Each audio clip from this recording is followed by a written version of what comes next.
Hello, welcome to the podcast. 3 o'clock. 3 o'clock? How can you mess that up? I Come don't on. know. This is the sweet spot, as we know. It's been a while since we've been together. Where have you been? That is a wonderful question. So I've been deathly ill at different parts, on vacation at other parts, busy on breaking news other times, and now I guess I'm just boring, healthy, and here. Yeah. Okay. Well, good. Yeah. We'll take it. Glad you're here. And a reminder, since this has been a long time for the both of us, I mean, it's probably been like 6 weeks, I think. I can't count, really but long. Yes. This is the #1 show on Fox 10 Talks on the internet. Yeah. Just a reminder to everyone. We maintained that status. That's right. In your #1 absence. show. We even in my absence, we've maintained. We just air black for an hour, and it still gets better. Somehow ratings it than Joe worked. Rogan. I don't know. Yeah. I don't know. Somehow. How you doing on a Tuesday? How am I doing on a Tuesday? I am good.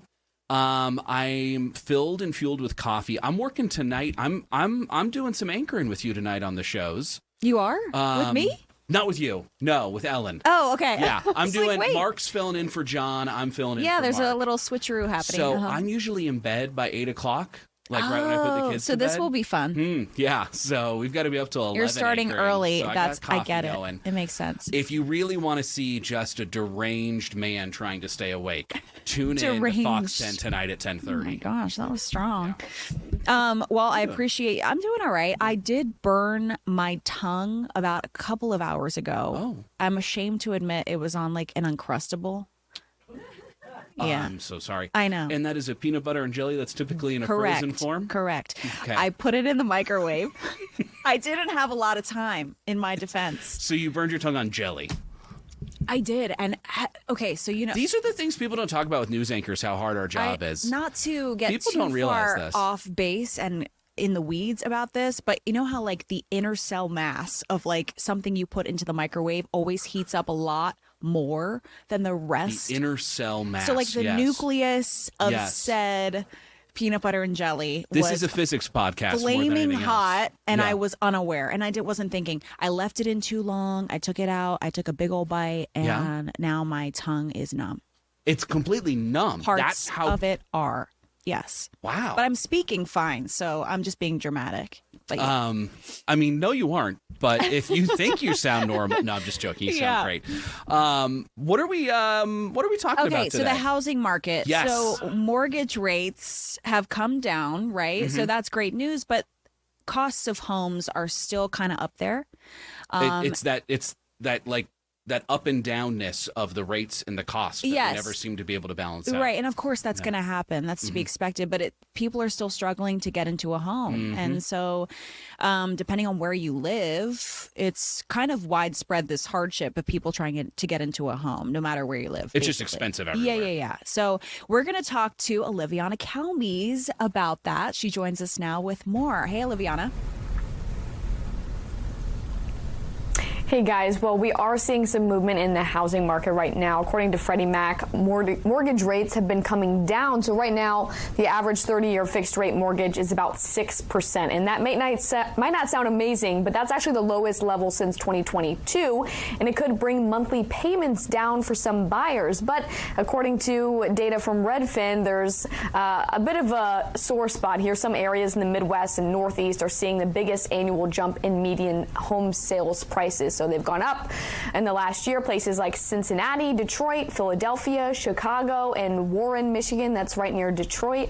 Then there's the Sun Belt and the West Coast, where sales prices are moving lower in cities like Dallas, San Jose, Jacksonville, Oakland, and Portland. I talked to an economist at the National Association of Realtors about the role that mortgage rates play when it comes to figuring out your housing affordability.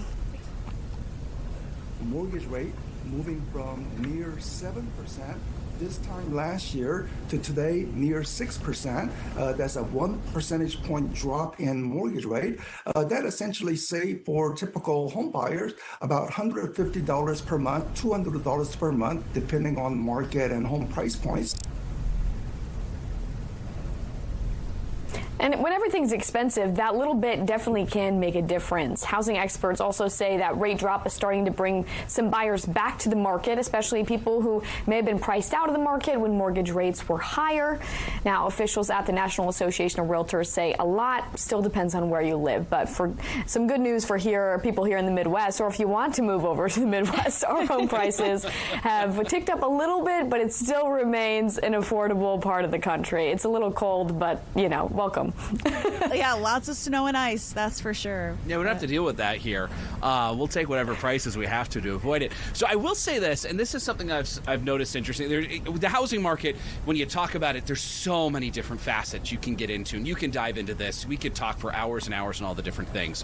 One thing I have found interesting is the amount of listings that get canceled is at like near record highs right now, meaning people who've put it on the market, they haven't gotten the number they've wanted, and then they just disappear from the market. I think what you're saying here might be good news for them when you talk about these rates and these things, that maybe there is just that little bit more activity that people can maybe stay on the market a little bit longer and feel like that buyer is out there for them. Right. When you're talking about those two different, even those lists of places that have gone up and places that have gone down, like some of those areas, that's great for if you're wanting to sell a home. You're able to charge a little bit more when those goes down. Maybe next year you're going to be making more off of that. So, like you said, so many elements you got to look at. It's a little overwhelming for sure. Yeah, just getting that first move into the market can be really daunting and intimidating, especially for young people. Yes. Olivianna, thank you so much. Really appreciate you joining us. And thank you also for sitting there on your live feed while we were just goofing off about Uncrustables being too hot. And hey, the Uncrustables story sounds horrible. I'm so sorry for that. Thank you for that. I appreciate it. They're very good. I will recommend. I know you're out in the field a lot. If you need a go-to snack, it's fine. Just don't put it in the microwave. I don't know about microwaved, but, we all have our own hot takes, Yeah, exactly. Thank you. Thank you. I like them when they're frozen. When you can, bite into them like that. You mean a little bit thawed, because you can't bite into it when it's frozen. Even frozen, I'm in. I can go into it. I'd like to see you try to sink your teeth into a frozen Uncrustable. Next week, Fox and Talks, Tuesday, 3 p.m. I'm going to try to eat a frozen Uncrustable on air. You heard it here. I'm going to hold you to that. I won't be here next Tuesday. Darn it. Really? No? I'm on vacation. Oh my. We need to actually, viewers can watch this. Can we get a calendar going between the two of us? We probably should. Yeah, we got to figure this. All right, so no logistics next week with you. No, you know what we need? Okay. An assistant. Don't you feel like going through life, it would just be so much easier if you had a personal assistant? It would be. Like, I don't know, someone named Dave Taylor? No, I just mean like everyday life. Oh, that's where you're going with that. Personal assistant to help me do like everything. Everything. Like, Tina, you forgot you have to do this at 1:00. Oh, thank you. I would have left the clothes in the washer all day. Like, thank you for telling me that. There is something that happens in childhood where there is this level of trust you have that even when you forget something, that someone's going to be there to do it for you and pick up that slack. And I think for me, it was right after college when I realized, if you forget to do your car payment, they can just take your car. It's not like your mom just calls you and says, "Does your car get repoed?" I was very close one time.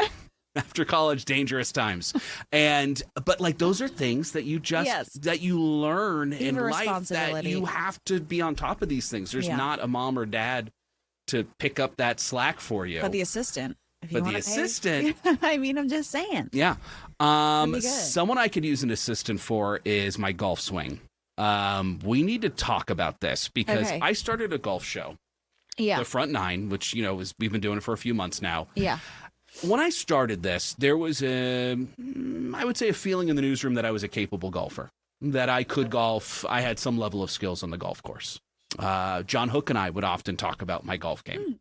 Oh, you're being serious. Okay. Yes. Okay. And then what happened is I started broadcasting my golf game on this show. Yes.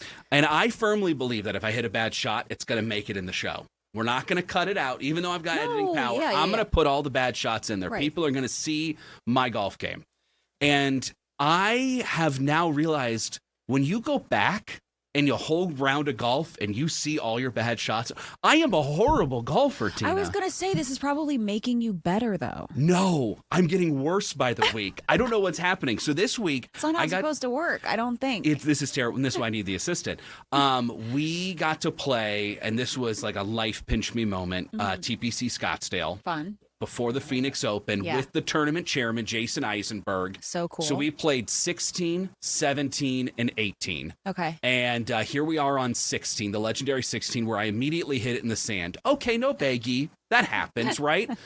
And then I'm playing with Jason, who tells me ahead of time he's like a 10 index player, something like that. So I'm like, oh, I'm gonna beat him. No big deal. He hits it within like 6 feet of the pin on 16 here. You can see the smugness on his face. Oh yeah, he's happy about it.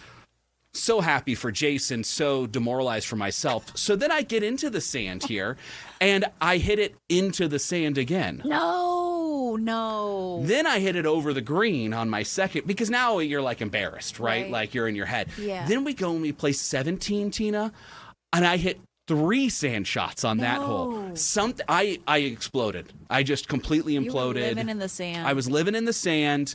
Ruined my dream of that course, but a reminder that, I think a lot of people think that TPC Scottsdale, beyond the stands and the legendariness of all of it, it's kind of a regular golf course, they'll say. It's not that challenging of a course. Completely disagree. Extremely challenging. Really hard. Really struggled now with imagine all those grandstands filled with people. That has to be so intimidating. Jason was joking that if I had been doing this in front of the full grandstands, I would be in level 1 trauma. Yeah. I would have had beer cans bouncing off of my head. Yes. I mean, seriously.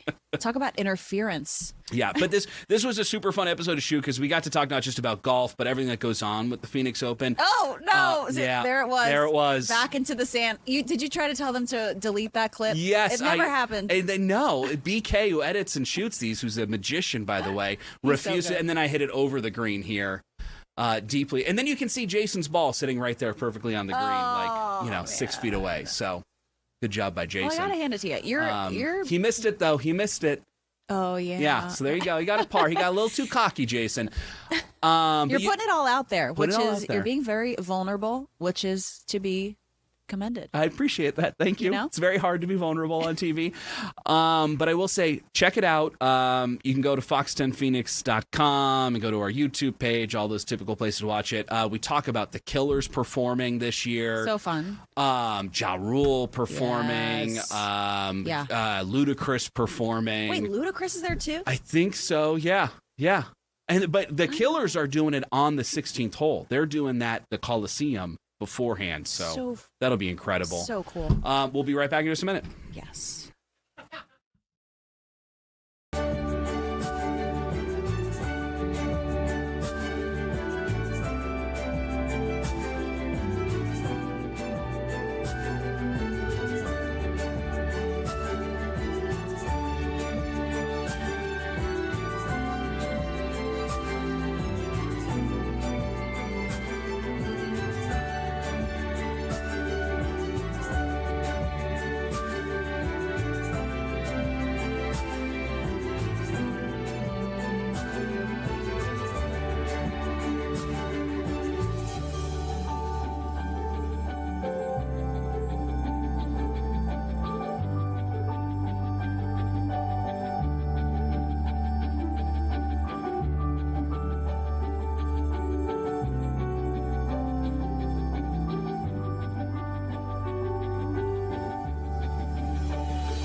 Am I out of the shot? Hello.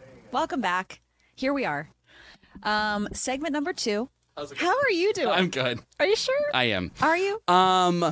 So I'm a little nervous about after this segment. Why? Because we get to do the newsroom tour. Yeah. And you don't know where you're going. I don't know where I'm going. I know, me neither. We're doing this renovation in our building, this incredible renovation. Yeah. And so because of that, this studio is sort of separated from the newsroom right now. It's a little bit of a maze. So we have to walk through garages and things to get back into the newsroom. Yeah. And I don't know how well you know your office building at work, but like as soon as you change your normal path, you're lost. You're completely lost. Here was my favorite thing about it. Yeah. They posted signs everywhere because they knew that we would not know where we were going. So I appreciate that. They were very aware of the fact that the employees at the station have no idea. There was an understanding of a where lack of things trust. are. Yeah.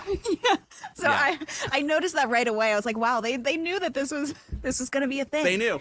They were smart. Okay, there is a new study out. This is interesting. So Business this Insider, is really interesting. yes, posted it, and they're basically claiming that the estimates show Gen Z recruits for the military are too soft to serve.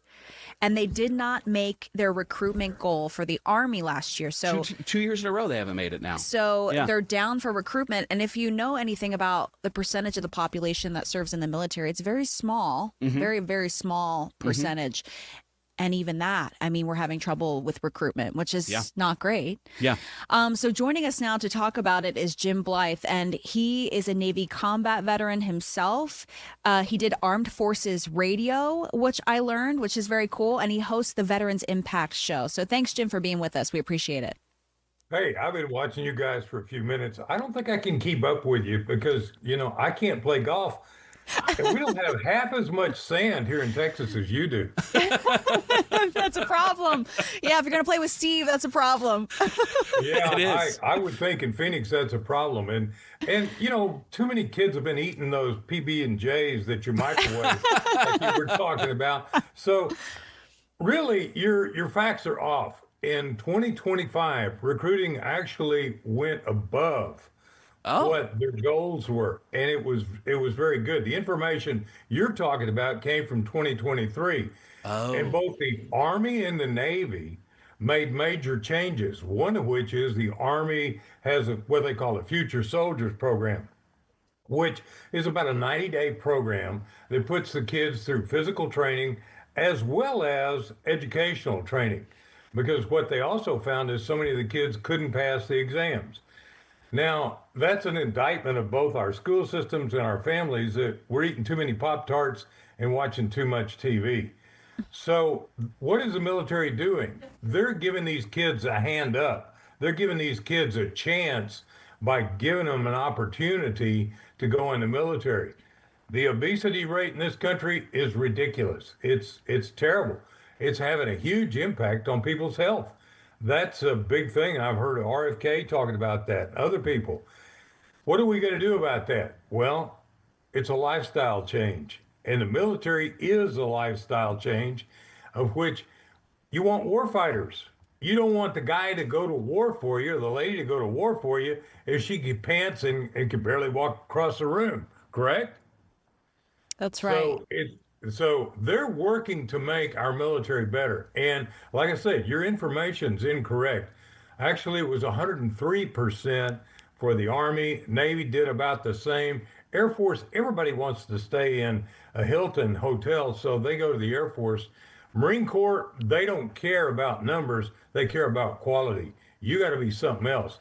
They have a 90-day program before you go into the Marine Corps, and those kids tear it up, man. I mean, they're doing the pull-ups. They're doing, 15 pull-ups. Try that sometime. Push-ups, sit-ups. These I kids can't hang from a bar. Really, yeah. Let alone 15 I bullets. know. Just hanging from a It's bar is tough. challenging.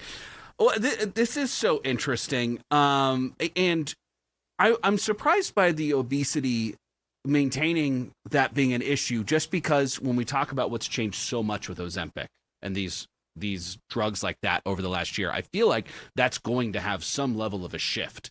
That has to have some level of a shift, because it feels like the numbers with that are astronomical, how many people they've helped. Well, that's true, but let me ask you a question. You take a medication and you lose weight, that does not mean you're in physical shape. Right, right. The Matter of fact, stamina. I know of a lady who did that and she started looking horrible because she wasn't exercising. And that's the key. I go to the gym almost every morning. I do an hour worth of cardio and I lift weights. I'm 79 years old. I'm a Vietnam vet. I take care of myself. And I think that there is a certain discipline that goes with the military, certain structure, and I've carried that forth. I'm third generation military. So this structure is what is so badly needed. What you're really saying is, hey, you're eating a lot of the wrong things. You're not exercising. Wait a minute. What's the problem? No structure. That's what the military is offering, and kids are jumping in there now. So the real headline is kids want structure. Yeah. I think that's true. Yeah. By the way, we won't make you name your friend who looks terrible now. I think it'll be better if we leave her name out. Yeah. But I mean, it's an At least interesting. I can run faster than she can. It's a very interesting anecdote, though, and a really interesting time for the military. And thanks for correcting our numbers and our quick read through before we Yeah. came out here on that, because we want to make sure all that is correct, and that because I think that perspective is so important and everything. Yeah. So really appreciate you, Jim. Thank you very much. Thank and you. a lot of this came from an article, of a speech that Pete Hegseth did in October about overweight to admirals and generals. I think it was an accountability issue. And that's the thing. Again, you want your military to be accountable. You want it to be ready. Yeah. And and the whole nation needs to wake up because these things that they're doing are providing structure and accountability. And that's going to help this nation come together and work together. How long do you think it'll take to turn this around? I don't know, next major crisis. You tell me when that's going to happen. I think we've got some going right now. The military, as far as they're concerned, they're doing great. They're meeting their quotas. Kids want to come in for a lot of different reasons. There's so many benefits. There's so many opportunities to learn. And I think kids are really asking for structure. I'm seeing it a lot. I mentor. I've worked with kids a lot. I work with Sea Cadets. I've seen the young Marines. There's a lot going on that I am very, very encouraged about. And that's a good thing. Yeah. So from your own state of Arizona, I believe Charlie Kirk was from Arizona. Look at how that is growing, and people are basically getting back to some values. And I can't argue that. I think that's great. Jim, how do people find you? Hey, you can go to jimblythe.com. You can go to veteransimpactshow.com. You can go to YouTube on Veterans Impact Show. We're also carried in Northern California on the AUN TV network. We're carried on DBTV network, on Amazon Fire, Roku, Spotify, Apple TV, and we're about to be picked up by a couple of other networks. So we're there. Go to YouTube. Take a look at Veterans Impact Show. I think you'll enjoy it. Especially the last one I did was with a Marine Corps colonel, and we talked about opportunities, but his stepfather was Brigadier General Bodie, who was a Tuskegee Airman, who actually ran the ROTC unit, but his father was best friends with Martin Luther King Jr. And Wow. yesterday, and that was one of the most fantastic conversations I've ever had. I actually got to meet Martin Luther King in 1966 when he came to SMU in Dallas. And I think we need more people who are like that, and they're all about working together and getting things fixed. Yeah, definitely. No Wow. doubt. Jim Blythe, thanks for joining us. We appreciate Appreciate it. you. And thank you for your Hey. service. And make sure you don't overrun the Pop-Tart, okay? I'm going to try my best. Great advice. Thank you. Take care. Bye-bye. Taking a lot of heat for that. I today. know. like I it. know. I just let Yeah. it all hang out on this show. It gets me in trouble. I knew it would. Yeah. What'd you have for dinner last night? Okay, we're talking a lot about food. So this wasn't last night, but we tried out the DoorDash robot. The for robot. The first time. Love this thing. I think we have some video of it, which my stepson George, who's 8, thought this was so cool. I thought it was cool. It just rolled up. I will say it is a lot faster than I thought it was going to be. Oh, and it just opens up like that? Yes. Look, there's a drink up front. You have the food in the back. We got Buffalo Wild Wings. Was there someone on a bike behind it? No, because they're out of the testing phase now, so they're set free on their own. Interesting. 'Cause the biker behind them have been there for a long time. That's so this been going is on for a officially while. now. They're just on. They're just going. They are working. Yeah, you can choose when you're ordering your food. There are certain restaurants that participate, and so you can choose to have it delivered by the robot. I think it takes maybe like 10 minutes longer to get to your house. But there's like a little button. You can be like, I want a robot to do this. Exactly. So you specifically went out of your way to say, I don't want a human involved in this. We wanted to try the robot. The kids on the block thought it was very cool. For sure. Yeah. I thought it was cool. It played music Very when it cool. rolled up. It was like tranquil music. Oh, that's...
Hopefully you're good. Did that light go off up here? No, it's on. Okay. All right, we're up. We're up? Yeah. Welcome to the newsroom tour. We stopped here. We told you guys we're going through this renovation, so the whole building's kind of operating differently as we're going through that. So to get from the podcast room now, you know that path if you've watched the newsroom tours before. It's a very normal little path there. Well, you go through the atrium. Well, now we go through here where we go through engineering, all of the fancy gadgets and things that none of us understand other than the engineers in here. And now we go through our break room of sorts that has been created here. This is the fun of going through a renovation, is we're going through all of these new fun things. And then these are the back hallways. I want to be really clear. I've gone through these hallways before this renovation, like 2 times total. So now I'm doing it backwards. So I'm a little bit lost right now as we're doing this here. Oh, hey, we got Brian Hertzberg here. How's it going, man? How you doing? We're on the newsroom tour right now. Yeah, I'm watching you do it right now.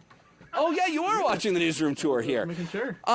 Where are we in here? What is this? So this is live control. This is lots of different feeds about how everything gets put on air. So it is, camera guy here, sending a feed, goes into here, gets routed, and then that's how the viewers see it at home. And you can see all of these routers here that are going through. This is all of the different remotes out there and everything that are coming into our building. Yeah, exactly. We got some, MMRs, reporters from other stations and other states reporting on things, talking directly to us. So we got tons of feeds all the time, and it's a lot of noise in here. Yeah, absolutely. You got Tower Cam going. You got the White House shot there going. Different press conferences throughout the world going on too. So pretty cool. Yeah. And you're responsible for coding all this in, getting it in, going to the right places, so producers know where to pull from when they put the show together. Unfortunately, yes. It's very stressful.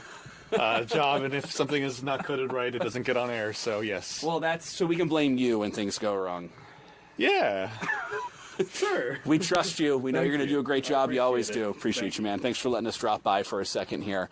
That's a room we haven't really shown you before on the newsroom tour, so thought I'd stop by when I saw our friend, a friend of the program, Brian Hertzberg, been on several times there. All right, let's make the turn here through the edit bays, and now here we are to the familiarity of the newsroom. I know where we are now. I'm not lost anymore as we do this walk through. And my favorite thing ever is when everyone refuses to make eye contact with me, pretending they're very busy, looking around. Oh, I saw that. We got Justin Lum, right? What's going on, Justin? Hey. How's it going? Good afternoon. We just Andrell. Yeah, Andrell, by the way, I haven't given a shout out to Andrell yet. Doing a fantastic job behind the camera. This is his first newsroom tour with us. It's a longer tour now. It's extended. We started extended behind the scenes coverage. We started in engineering, and as we started there, I realized I might get in trouble for that. I don't know if that's a part of the building. We're allowed to broadcast out the bowels of the building there. It's all good. Yeah. What are you working on? So, it's actually, I guess 99.9% or 100% of the time I talk to you, it is not a great story as far as... We usually like to goof off on this, but so you're reporting the real news here. We'll transition here. You know, this was a murder-suicide that happened in Phoenix on Sunday evening, and now 2 young boys are left without their parents. Phoenix police don't know too much, but they know what they believe, according to the evidence, is that the wife here shot and killed the husband before turning the gun on herself. Okay, so you have a 41 and 42-year-old, husband and wife that are now gone. And these kids are now left, in the aftermath without a family. And so as we follow that case, we dug a little bit and found some family court records on the initial divorce filings from 2023. And it's sad to see and read some of those details and allegations by both sides. The victim here, Sam, or Body, Sam actually filed for divorce initially and said that, his wife was being physically abusive to him and being hostile. And it's just a sad case. So we're looking into that today, following up. Well, that obviously, that level of reporting very relevant and important to this when you're talking about what the allegations are that police have said, that he was attacked and killed by his wife before she turned it on herself, and now he's saying that she was violent in this court paperwork. That's all important and relevant to bring all of that up as we try to piece together what happened here. And obviously very sensitive information, because now you're talking about 2 people who are no longer here, and these children who are affected. So there's sensitive information there. And so we're getting into that today, what both sides were saying about each other. What ended up happening, though, with these orders of protection filed, they were dismissed. And the case, as far as the divorce, ended up moot, fizzled out, and they stayed together. And then this tragedy happened on Sunday. So we're digging into that as we, try to figure out more about the family, because we still don't know exactly what happened on Sunday, this weekend, this past month. But according to these documents, Sam, the victim here, was saying that his wife, Celestina, had been acting hostile and out of control over the past few months leading up to when he filed for divorce. And when she found out that he had filed is when she allegedly, punched him several times. But she also has some things to say through these court documents about his behavior and his verbal behavior to her. So it's just a sad case all around. Really, the people affected here are these 2 boys who are 12 and 11 years old. And so you just hope that they're going to be okay with their family. So many times with horrible cases like this, there is so much more reporting to be done. There's documents out there, things like that. In this case, you found these filings here. How often, when you choose to, this is a case we're going to dive into. We're going to look more into this, that there are paperwork, that there are court cases, things like that in the system that you're able to find. Yeah, it's case by case, and sometimes it doesn't hurt to check, and sometimes you'll find things, sometimes you'll find nothing. Maybe that relationship, maybe it was an estranged marriage, maybe there wasn't a divorce filing, maybe there was an order of protection. Like it just depends. But that's the beauty of requesting public records, is trying to find as much information as you can, try to find the context. In this case, we're able to find some more information, which shows some definite concerns in 2023 that people on the outside living in that neighborhood may not have seen, family members may not have seen, but we're getting a glimpse into this relationship according to their own filings. And at the end of the day, it's just a sad case because we still don't know what led up to this shooting near 29th Avenue. To this specific incident. Yeah. Because things could have been fine the past year, and who knows what happened. But we do know, according to police, that the kids just grew concerned. It was about 5 o'clock in the evening, late afternoon or so, and they called a family member because they were concerned about their parents who were already dead. Awful that kids involved in this whole situation and all that. Keep it up. Great reporting as always. Thank you. Really great to have context, right, and be able to dig deep on this, and it helps you understand a situation a little bit better. So, Justin, thank you so much for everything that you do. He's got a hard job. He's always dealing with these cases that I think are a lot to take home with him. I mean, these are phone calls he's making every day, court documents he's going through every day. They're really tough, hard things, whereas I just get to go around a newsroom like this and goof off with everyone. So him and I have very different jobs. We love and respect the job that he does. Mine's a lot easier. Let's go into the studio now and leave the newsroom. I like to leave the newsroom because everyone's busy in there, and they don't want me sticking my nose where it doesn't belong. And someone who's always welcoming of me coming into the room, Erica Horvatine, our meteorologist. How are you? How you doing? Hi. Good. How are you? Good. Is that true? Are you always welcoming of me in here? Absolutely. I mean, from a fellow weatherwoman to weatherman. I appreciate that. I don't have any real credence on that whatsoever. Well, you do the weather on the weekends in the morning. And I will say it was a little bit of an interesting weekend forecast because there was some strong winds on Saturday. We were talking about this incredibly pleasant day. The temperatures were incredible. But then all of a sudden, it's like if you're up in Flagstaff, you're just cruising with 30-mile-per-hour gusts the whole day and everything. So there's always a little bit to talk about. I know. Yeah, there's always something. I mean, those upper-level winds were really strong, and I was feeling them on Friday. I went up skiing at Snowbowl. It was perfectly fine. You went up, though, 100 feet off the ground, and it was like they were stopping the lifts because it was so windy. It eventually calmed down, but we're definitely seeing quieter conditions now. I love that you just went to the Snow Bowl because I feel like that's something we all talk about is here's how many lifts are open the Snow Bowl, the trails that are open the Snow Bowl. It's great at the Snow Bowl, right? So is this an awesome time to be at the Snow Bowl? Honestly, no, we haven't had a lot of good snow. So while we did have that storm last week and it was impressive, I mean, it brought about a foot of snow, all that snow pretty much blew off the mountain with strong winds in the days following. So as of right now, conditions up there are kind of rough. They're a little bit like light cover and icy, very, very icy. So we're really looking forward to the potential for a storm coming up this week. I didn't know about this till before. Yes. Now, it's not a huge storm, and the models have been absolutely all over the place, so it's been hard to find a true solution to exactly what's going to happen. We're still a good 5 days out from the heaviest rain or snow, so that's good. Time for things to straighten out. But yeah, we could see a storm moving in that could bring rain to the valley Friday and Saturday, and some snow to the mountains. It's looking light, if anything, but I mean, you know how it goes. The highest terrain always sees the best and the most snow. So, yeah, we could pick up maybe 6 inches at best. I mean, probably. They'll be very excited about that in the Snow Bowl to be able to pick something up like that. Yeah. It feels like it's been so warm. It has. It has been very warm. I mean, it's been like 8-10 degrees above normal. Yeah. Is this forever? Is this just forever? Do we ever have winter not. out here? You know, yes. Temperatures, forever. I'm actually working on a graphic right now, and I'm about to put this temperature below average. Okay. Yes, so when that storm rolls in this weekend, it'll actually drop temperatures down into those 60s. So we'll see a couple of days. This is graphics being edited live on air. These are the graphics you will see at 4 o'clock. Yeah, so as you can see, temperatures, they're going to drop off.